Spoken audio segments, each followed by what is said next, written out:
I want to get your thoughts on where the buck stops. Is it that advised by the SRC, or is it the county government's own prerogative? And I do know that the Council of Governors is actually having a summit, and they're meeting this Thursday.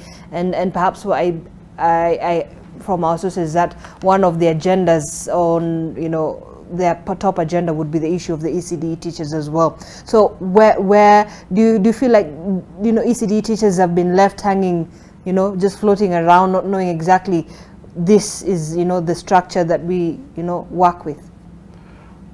I think that this whole discussion leads us to a much bigger problem that we face as a country. Mm-hmm. That bigger problem is that we don't have a national manpower policy that defines the various jobs that we have and their value to our society and the economy, and therefore allocates remuneration based on the value of the job that someone does.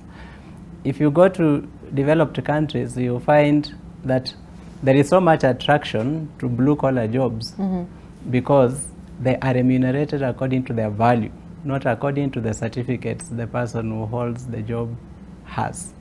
That's why you'll be a mason and you earn what a finance manager earns, depending on your level of competence as a mason.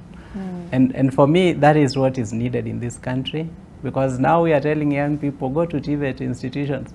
For as long as we continue to undervalue what blue-collar jobs bring to the economy, young people will not go to those TVETs. They will still look for certificates upon certificates, because we pay certificates. We don't pay the value of the job.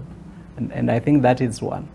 The second thing is about mainstreaming ECDE, and I think that, and I'm hoping that this is what will come out of the presidential working parties, because I'm aware of submissions to the presidential working parties that have asked specifically for ECDE teachers to be employed by the Teacher Service Commission, so that we have one teacher's employer in Kenya.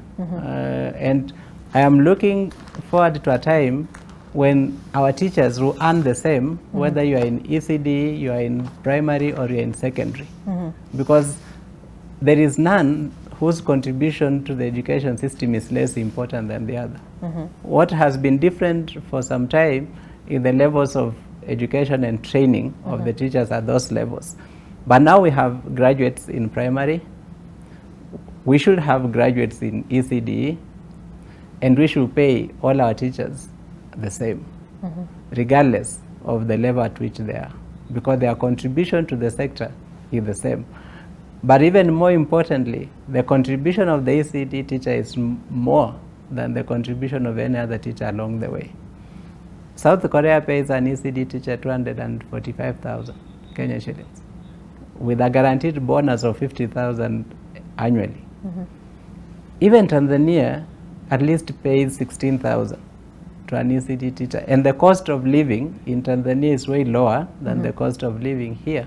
So how can we be talking about figures that are below what even some of our less rich neighbors are paying, and countries whose cost of living is way lower than ours are paying?